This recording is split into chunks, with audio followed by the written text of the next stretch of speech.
To Hosni. So where does this go? Sarah Bedford of the Washington Examiner, back with us. David Carlucci, the former New York State Senator, Democrat. Sarah, to you then on the significance of this.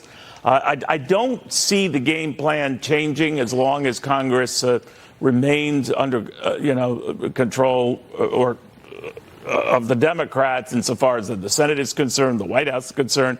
Republicans will push it, try to push it. I don't know if it's going to go very far, but your thoughts? Yeah, I'm not sure that Republicans at this very moment have the grounds to begin an impeachment inquiry that would be broadly considered credible, but they're getting close, and these developments sort of support everything that IRS whistleblowers have said, everything that House Republicans have unearthed about the way the Justice Department has handled this investigation is actually supported by what Hunter Biden's legal team appears to have leaked over the weekend, which is that the Delaware U.S. Attorney's Office gave an enormous amount of deference to Hunter Biden's legal team to shape that plea agreement that fell apart in court, and that promises were made of sweeping immunity to Hunter Biden that, at the last minute, under scrutiny, the Justice Department was forced to abandon. But their intention all along was to give Hunter Biden immunity. And these leaks sort of seem designed by Hunter Biden's defense team at this point to discredit Weiss in the court of public opinion. If you're discrediting Weiss then in the court of public opinion, as she said, David, then you more or less are jinxing the only counsel game you have for the time being, that is Weiss himself. So that could blow up on Republicans, couldn't it? I believe it could, and I believe it is. The fact is that this Hunter Biden issue is really catnip for congressional Republicans. And as a political strategist, I'm beginning to feel bad for Republicans because they just can't stop talking about Hunter Biden. And there's been no evidence that points to the president. There's nothing after years of investigation that implicates President Joe Biden.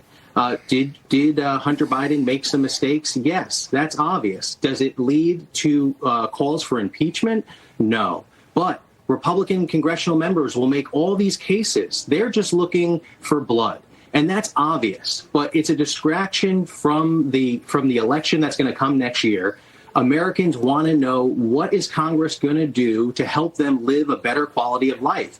And chasing Hunter Biden to the edges of the earth and just being unrelenting in terms of their searching. Well, they have stumbled upon some maybe unseemly things, Sarah. I guess what I'm asking absolutely. is whether that grows or that could potentially grow. What do you think?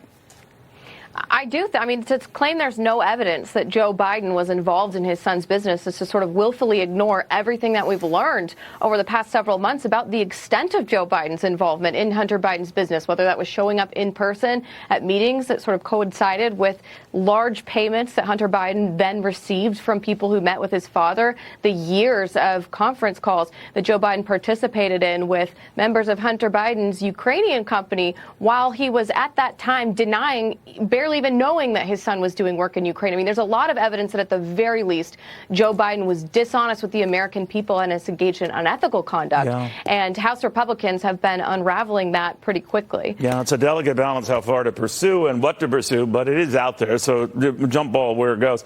Sarah and David, thank you both very, very much.